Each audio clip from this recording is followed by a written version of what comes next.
존경하는 국민의힘 의원 여러분, 마음이 무겁지 않으십니까? 매일 반복되는 혼란 속에서 국민들의 실망과 분노를 마주할 때 정치인으로서 느끼는 무력감과 고뇌가 없을 리 없습니다. 그러나 지금 우리에게는 선택의 기로가 있습니다. 침묵으로 상황을 방조할 것인가, 아니면 새로운 길을 모색할 것인가. 우리는 과거의 관습에 묶이지 않고 앞으로 나아가야 합니다.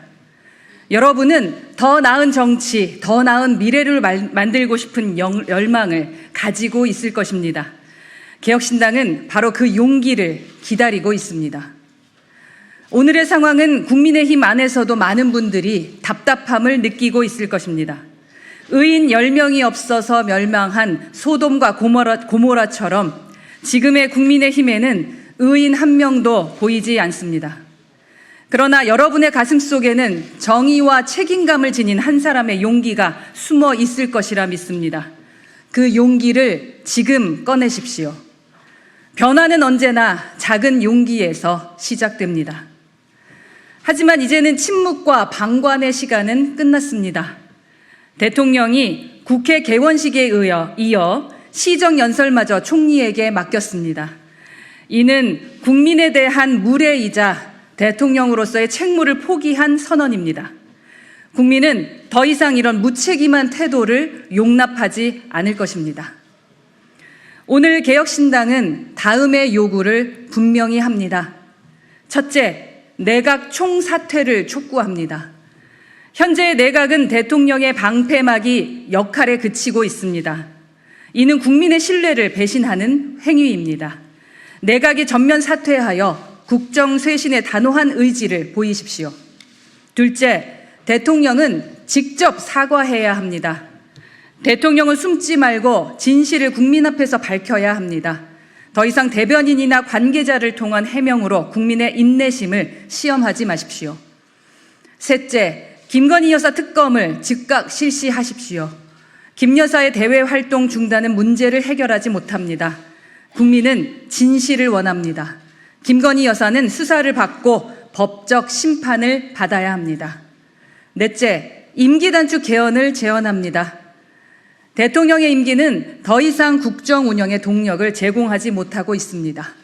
임기 단축 개헌으로 새로운 공화국을 준비하는 것이 윤석열 대통령이 역사 앞에 이행할 마지막 의무입니다.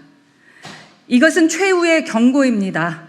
개혁신당은 장외투쟁을 선호하지 않지만 정부가 특단의 조치를 취하지 않는다면 국민의 분노를 대변할 것입니다. 또다시 대통령 탄핵의 비극을 초래할 수는 없습니다.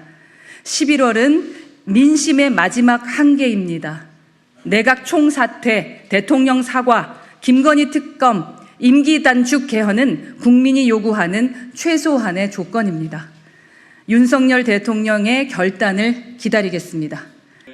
더불어민주당과 조국혁신당 일부 의원들이 개헌을 위한 준비 모임을 발족했습니다. 개헌의 주요 대상은 대통령 임기. 현 윤석열 대통령부터 임기를 2년 단축하는 개헌안을 국민투표에 붙여 사실상 윤 대통령의 임기를 끝내자는 겁니다. 기존 탄핵제도에서 소외되어 있던 국민이 직접 심판하는 방법입니다. 탄핵을 추진한다 해도 절차에 시간이 걸리고 보수 우위로 재편된 헌법재판소의 벽을 넘기 어렵다고 보고 국민투표를 들고 나온 겁니다. 윤 대통령에겐 탄핵도 과분하다면서 국민이 직접 대통령을 해고하는 방식으로 연성 탄핵이란 표현도 썼습니다. 야권은 윤석열 대통령과 명태균 씨의 통화 녹음을 두고도 전방위 공세를 이어갔습니다. 민주당은 윤 대통령이 공천에 개입하지 않았다는 대통령실 해명을 두고 윤석열 대통령이 아니라 김건희 여사가 지시했다는 거냐며 날을 세웠습니다. 공천에 개입한 일이 없다고 그동안 거짓말했던 것도 문제이고 문제가 없다고 하는 것 자체가 더 큰 문제입니다.